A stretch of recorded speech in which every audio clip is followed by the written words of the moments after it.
Hello, and what is going on, everybody? It is Master of TDS, and I am joined by my lovely wife, Writing Raven, and we are back for another episode of Psycho-Synopsis, the segment where we summarize all the Psycho for you. Now, there have been a couple changes today. We have some new format changes.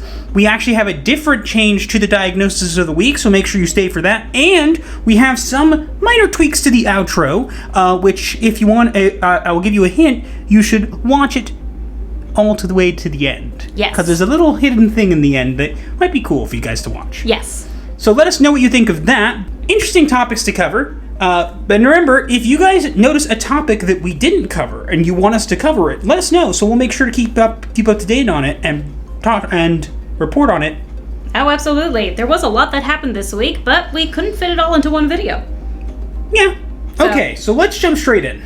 First on our client list is Cowboy Bebop. All right, so we have Cowboy Bebop and Edward saying, why is Edward not in the trailer?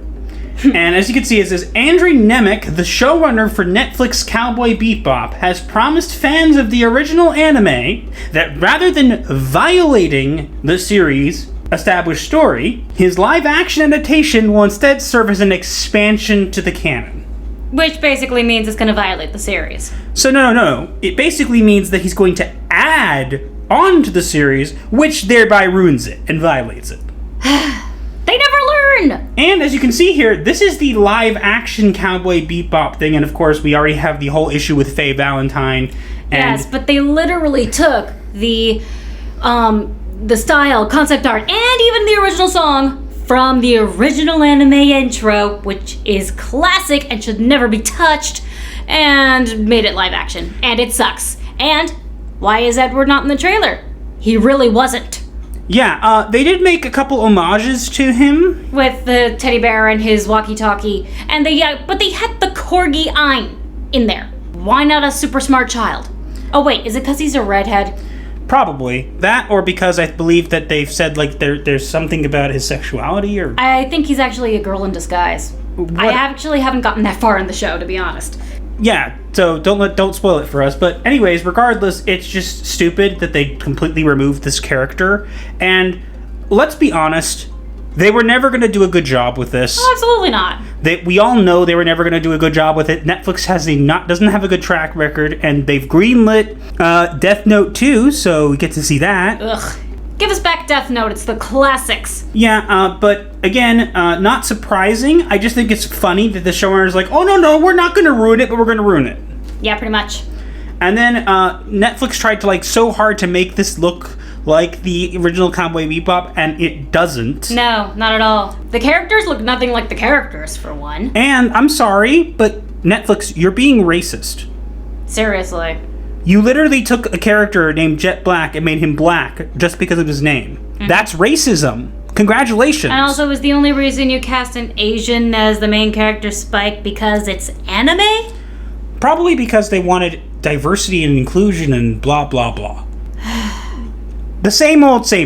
Watch how they're gonna make the dog talk when it's not supposed to talk. I don't know. Honestly, I don't care. I wasn't planning on watching this, but I just think it's stupid that they're like, your lead actress came out and literally attacked the fans. And now you're going to say, oh, no, don't worry, please come watch. No one's going to watch. No. If anything, people will hate watch it. And that's not going to get you the views that you want. It'll probably be on the Netflix trending for like a day or two, maybe a week. And then snapped out of existence, just like Thanos. I lost brain cells just from watching your trailer, Netflix. How dare you? Netflix is in short supply of brain cells themselves because they just keep making stupid things. And I think it's just the idea that they're trying to gain outrage clicks. Oh, it's got to be outrage clicks. And it's like, congratulations, you're going to get a little marketing off that, but at the same time, no one's going to watch your show long term. You can tell us that you don't care about us, Netflix, and yet you continue to come up with statements and stuff that show that you evidently do. So, liars, and we don't like you. So, shall we call in the next client? Yep, our next client is... the Marvel Comics lawsuit. Yeah, so if you guys haven't heard, well, first off, so am I going to start having to go as arachnid person? Probably. Probably not, but whatever. In a recent legal move by the estate of Spider-Man and Doctor Strange co-creator Steve Ditko, It could result in Marvel losing their respective copyrights over both the Web Slinger and the Sorcerer Supreme. Now, I want to make something very clear. They're not going to lose the ability to make movies and anything. If this goes through, which, again, remember, Disney lawyers, not going to get very far. But if this does go through somehow, they're not going to lose the ability to make movies and stuff on Spider-Man and Doctor Strange. What they're going to be barred access to is the original comic books, I mean, the source materials from the original comic books that they first appeared in. So basically, the spider suit, Uncle Ben, the web shooters, the Eye of Agamotto, the Cloak of Levitation, probably also Doctor Strange's origins. Maybe. And Wong. Don't forget Wong. Oh, yeah. But we're going to have probably... If that would go through, and again, remember, Disney lawyers, they're probably not going to get away with this. I do think it's interesting this is happening. But we may end up, and it's possible that we may end up having Arachnid Person and Physician Weirdo. Or Dr. Magic. Magic Man. Magic Doctor. Thing. Chris Angel. No. I was thinking David Copperfield. They could probably get copyright struck for that too. Probably. But it's funny because it's showing that there's like people in the estates, like obviously Steve Ditko's not around anymore. Yeah. But it's his estate and whatever, they're trying to get these characters back, and of course Marvel countersued because they're Marvel, and obviously the behind them is corporate overlord Disney. Yeah. Basically, so this is not surprising that they're probably not going to get very far with this, honestly, and that's unfortunate. Yeah, it is very unlikely that they'll win, but the fact that they're even making the lawsuit at all is a good thing. Well, yeah, and I think it's interesting because it shows that Disney and Marvel are not as, high and, protected and high and mighty as they think that they are. Yeah. It's as... And this is a good example. It's as Ivan Vanko says in Iron Man 2, if you can make God bleed, then people will cease to believe in him. And if you can make Disney bleed, then people will cease to believe in them. They will lose the magic. And same thing with Marvel. If they are able to make them scream, they will show that they're not as powerful as they think they are. Does that mean they're going to win? Does that mean they're going to whatever? No. But what it will mean is that it's possible to fight back. Yes. And that's something we all need to be doing these days. Yes. But yeah, it'll be interesting to see how this turns out. Chances are they're not going to get very far with this, but it's still a very interesting concept. And hey, Arachnid Person has a nice ring to it, Well, the way you pronounce it, yeah. Arachnid Man does whatever an arachnid can. Not bad. Spider's catchier. I guess that's true. Our next client coming in is Marcia Lucas. It's over, Kathleen. I have the high ground. Mwahaha. Star Wars editor Marcia Lucas, who has worked on the original Star Wars film The Empire Strikes Back and Return of the Jedi, some of the good ones, called out Kathleen Kennedy and J.J. Abrams for their destruction of the Star Wars franchise. Now, does this mean that this is magically going to fix Star Wars and everything? No. But I think it's nice that people are finally speaking out about it, because for the longest time you're told that you're a terrible person if you don't like the new Star Wars, you don't like the sequels, whatever, and they still do. And these weirdos are out there. And again, if you like the Star Wars sequels, you are more than welcome to like them. Yes. But you also have to respect that other people don't like them. Yes. And if you can't do that, then it is something you need to ask yourself, what is wrong with you that you cannot enjoy something that you like without everybody else needing to have the same opinion. You should probably go to therapy if that's the case. Hey, we're completely booked today, so they'll have to take a number. Fair enough. But again, the fact she came out about it and she said, and let's actually read what she says here. So she says, "I like Kathleen. I've always liked her," said Marcia Lucas. "She was full of beans." What does that mean? That she passed a lot of gas? I thought she just made coffee. Well, she passed... Well, actually could be what the reference is to, but I also think she passes a lot of gas, which passes for Star Wars these days. But she was really smart and bright, really wonderful woman, and I liked her husband, Frank. I liked them a lot. Now that she's running Lucasfilm and making movies, it seems that Kathleen Kennedy and J.J. Abrams don't have a clue about Star Wars. Really? They don't get it. And J.J. Abrams is writing these stories. When I saw that movie where they kill Han Solo, I was furious. I was furious when they killed Han Solo. Absolutely, positively, there was no rhyme or reason to it. I thought, you don't get the Jedi story, you don't get the magic of Star Wars, you're getting rid of Han Solo, and then at the end of this last one, The Last Jedi, they have Luke disintegrate. Also, by the way, his mechanical hand does not magically vanishes with him. Which is plot hole. Which is not how Cybertronics work. It would have clinked to the floor. Uh-huh. They killed Han Solo, they killed Luke Skywalker, and they don't have Princess Leia anymore. Which, again, I'll be fair, that wasn't really their fault. Rest in peace, Carrie Fisher. That was something that they kind of had to work with. I don't think they did it well, but let's be honest, they didn't really have much of a choice. I still think they should have dedicated the movie to Carrie Fisher. Which they didn't. Nothing mentioned about her at all. They didn't even, and the worst part was they completely missed the opportunity to have the full gang back in the Millennium Falcon. Yeah. Everyone knows that part, though. True. Even Mark Hamill knows that.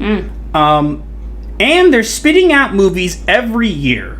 And they think it's important to appeal to a woman's audience. Ugh. So now their main character is female, who's supposed to have Jedi powers, but we don't know how she got Jedi powers or who she is. It sucks. The storylines are terrible, just terrible, awful. You can quote me. J.J. Abrams, Kathleen Kennedy, talk to me.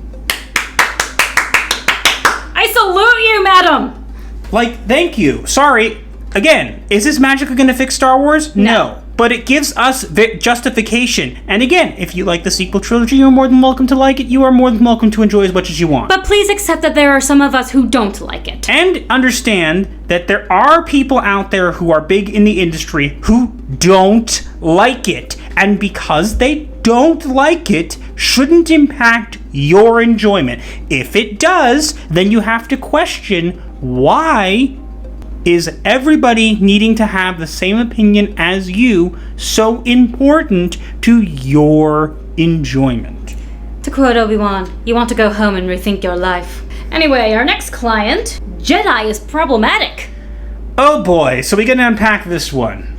Butt whooping you shall have. Woke scored a low intelligence I sense in you. He does a better Yoda. Social justice activists at the Scientific American have declared the term Jedi problematic and believe they are inappropriate mascots for social justice. Hey, Scientific American. That's not very scientific of you. That's true, but also, whoever said they were mascots for social justice? No one. They did. Just because you pulled that out of your butt doesn't mean anything. It was pulled out of 5 butts, dear. Yeah, 5 people took to write this. Now, yeah, so it's a very interesting quote-unquote article. It's definitely hilarious. It's definitely more entertaining than I felt the sequel trilogy ever will be. Ouch. And not for a good reason, mind you, so keep that in mind. But, obviously, we don't want to read this whole garbage, and you don't want to either, so we've selected some of the juiciest little morsels of information for you to just laugh, cringe, cry, or facepalm extremely hard. Yes. Just don't hit yourself in the face too hard, okay? Yeah. That can cause problems. Yeah, don't hurt yourself. Here we have some of the juiciest tidbits. Why the term Jedi is problematic for describing problems that promote justice, equity, diversity, and inclusion, aka JEDI, which, psst, guess what, Scientific America? If you actually were scientific, you would have taken 5 seconds to Google and realized that Jedi is not that at all. No. In fact, the acronym for Jedi, isn't that used in climbing? It's actually used in mountain climbing, but also it's not ever been said to be for Star Wars, so you guys are just pulling this out of your butt. Ugh. So let's read some of this stuff. Go for it. The series regularly defaults into ableist tropes, memorably in its portrayal of Darth Vader, which links the villain, physical disability, with mechanic inhumanity and moral deviance, presenting his technology-assisted breathing as a sinister auditory marker of danger and doom. But that's the point! These people don't understand Star Wars. Oh, yeah. What's more, the bodies and voices centered in Star Wars have, with few exceptions, historically been those of white men. Yes, let's forget all the aliens and the cantina scenes and all of that. Yes, let's forget that because you only see white people. Yeah, you know, the hundreds of different planets in the Star Wars galaxy with the hundreds of different alien species. I see white people. Good reference. And while the recent films have increased gender and racial diversity, important questions remain regarding how meaningfully such changes represent a departure from the series' problematic past. Oh wait, we have more. Oh, it gets better. Get your popcorn. Seriously, get popcorn. Consider as one example its gender exclusionary potential. Studies suggest that the presence of Star Wars and Star Trek memorabilia, such as posters, in computer science classrooms can reinforce masculinist, which is not a word, stereotypes about computer science, contributing to women's sense that they don't belong in that field. Relatedly, research indicates that even for self-identified female fans of Star Wars, a sense of belonging within that fandom can be experienced as highly conditional, contingent on performances, proving their conformity to the pre-existing gender norms of dominant fan culture. This is hot garbage. Oh my god! At a moment when many professionals... Put simply, the baggage of Jedi and Star Wars is too heavy to burden our justice-oriented initiatives with, and may actually undermine these efforts.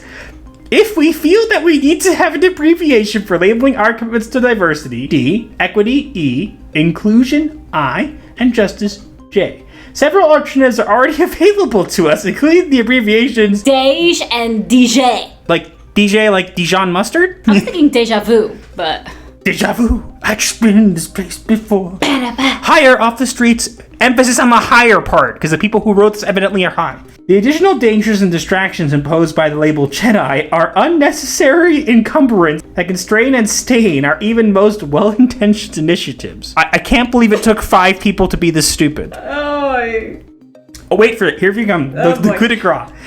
If you are, like some of the authors of this piece, a longtime fan of Star Wars or Disney, some of the authors, I'm gonna go with none. You literally made Darth Vader's suit into an ableist trope. Tell me you know nothing about Star Wars without telling me you know nothing about Star Wars. Seriously. None of you are fans. The guy got his limbs cut off and nearly got burned to death. It's okay, honey. His suit makes me big scary. That's the point! And have found yourself defensively bristling while reading the paragraphs above. Who uses the word bristling? People who don't know how to use any other good words. Good point. People who can't write. Take a moment to consider that response. We suggest that such a reaction reveals how easily Star Wars and Jedi can introduce distractions and confuse conversations. You mean like yours? Oh wait, a conversation would actually mean that it actually was like thought out and meaningful, and yours is not. And was comprehensible. You had to have 5 people together to have the one brain cell needed to write this. Seriously. Because you only had parts. How ready are we to prioritize the cultural dreamscape of the Jedi over the real-world project of social justice? Not at all! How about no? Investing in the term Jedi positions us to apologize for or explain away the stereotypes and politics associated with Star Wars and Disney. How eager are we to fight Star Wars battles when that time and energy could be better spent fighting for social justice? I'd rather fight fake Star Wars battles. Back at you. Why did the 5 of you spend all this time writing this article when you could have been fighting for social justice? Ooh. You just wrote a paragraph that literally called yourselves out for being stupid. As I said, let me ever rephrase this. You all needed to come together to have the quarter of the brain cell required to lift a pen enough to even write this drivel. Oh my god. What is this? I don't even know. And I'm the writer. Congratulations, Disney. This is the fan base that you wanted. You enjoying now? How are those merchandise sales going? Are you making any money yet? Probably not. No, absolutely not. That's all. And here's the thing. No one ever said the Jedis were justice. They're peacekeepers. You would literally know this if you took 2 seconds to Google what a Jedi was, but you didn't. Or even to take time to watch the movie, which you could have done instead of writing But this. they're obviously fans, honey. They have such a misrepresentation of Jedi. They're clearly not fans at all. Darth Vader comes out, emerges, and they go, "Oh my god, it's ableist!" No! Okay, our next client is the woke James Bond. I'm keeping the car. Hehehe. The director of the upcoming James Bond film No Time to Die, Cary Fukunaga. Fukunaga, no one cares, recently admitted the movie is woke while trying to deny the rumors that the writer Phoebe Waller-Bridge was brought in to wokeify the film. Now, Phoebe Waller-Bridge is literally known for this kind of stuff. So it's not like we were fooling anybody. No. And of course, the idiot literally told everybody that this is the James Bond for the Me Too era. Post-Me Too era, but same thing. Who wants to see that? Male or female Bond? And again, I think Bond should be male. Oh, absolutely. Always. The people who created Bond said he should be male. But even if it was female, who wants to see any of that? No one. No thanks. No. No. Did we mention no?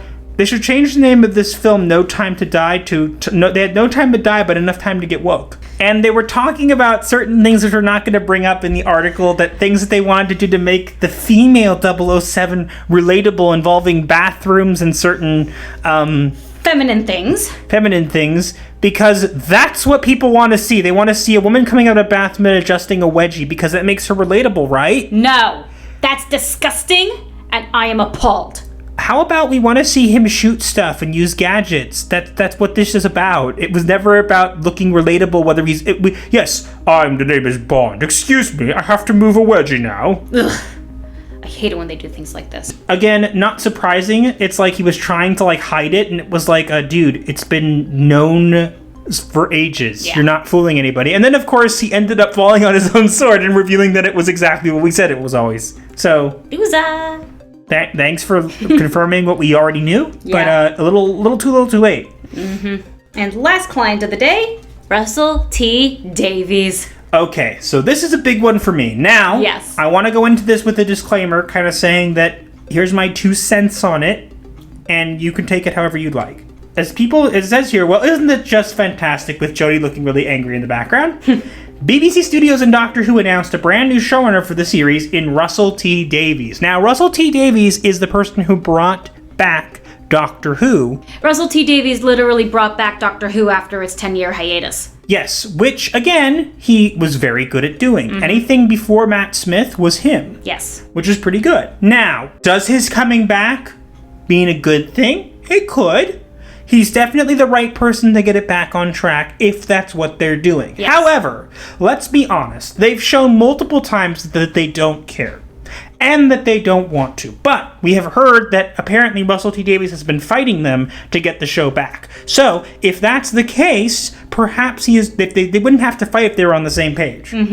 Now, Russell T. Davies had made some, comments on the show's current state, and hopefully they were satirical. I do hope so. Like how the Doctor should be able to transform into animals now, because that's a thing apparently. I do also hope that was a joke, because if he is fighting the BBC for the rights to the Doctor Who show, if he really is trying to save it, I'm just going to take this with some hope and say that there is a potential of hope for Doctor Who. I'm gonna have a little bit of hope, but I'm also going to, humor that with a large, heavy dose of skepticism. I don't blame you. I'm sorry. Look, I want it to be good. He is definitely a step in the right direction. Absolutely. Whether he takes the reins and does the correct thing, or has to, be the BBC's puppet. Either or, one of 2 things will happen. One is that he'll manage to turn this around somewhat. And again, it's been damaged beyond repair. Yes. So it's not going to ever go back to the way it was. But can it be steered out of free fall? Possibly. Yes. But that's about it, the only good thing I could see coming out of it. Otherwise, he might just run with what they're doing, and that could be a potential issue for us. But it's at least good to hear that, something's changing, and that chin balls out the door with Jody. Again, I don't think Jody's a bad person. I think Chin Ball is a bad writer. And I think that if we had someone else writing, perhaps things could have been different. Indeed. Again, not a fan of Jody personally, but I don't think she's a terrible person. I think she could have pulled it off if she was given better writing. Absolutely. But yeah, so this could be good news or fantastic news. I hope it's fantastic news. Fantastic. But it could also be just ho-hum, whatever. At this point, I'm not watching Doctor Who the way it is. I'm willing to give, if Russell T Davies is, I'm going to wait and listen to hear what people have to say. And if the people are saying good things and he does a good job, I will be thrilled. Oh, absolutely. And if not, then I'm not losing anything because I'm not investing my time and effort into this. Not the same way as before. And that is fair. That brings us to the end of this week. Now, there is a change to the diagnosis of the week. Because, let's be honest, in any therapy session, when multiple clients come in, they can sometimes have the same diagnoses. And we were running out of diagnoses. So we decided that the diagnosis is not the most important part. It's what you take away from the therapy session. And you shouldn't just be taking away, well, you have this illness, have fun. No. So, we'll keep that in mind, which what we're going to do next. But let's first get into the part that everybody's been waiting for. The diagnosis of the week. Do tell us what it is. Okay, and so we have an interesting one we've used before, but I think it's important to bring it because it works here. We have Schizoaffective Disorder. And please remind everyone what that is. And basically, Schizoaffective Disorder can involve, hallucinations, disorganized thinking, flat affect, whatever, but it can also be, it's weird mood changes in a sense where it can have a manic state, and then you can have kind of like a depressive state. Meaning that this week is seen like we've seen a lot of bad, but we've also seen some good. In what, Marcia Lucas, Russell T Davies, some people are listening. Does that mean it's going to make major changes? No. But at least seems like this week has been a little bit of a kind of wishy-washy, which kind of makes sense with schizoaffective disorder, because that's just pretty much what it is. It's, going from mood over to other mood, having delusions, whatever.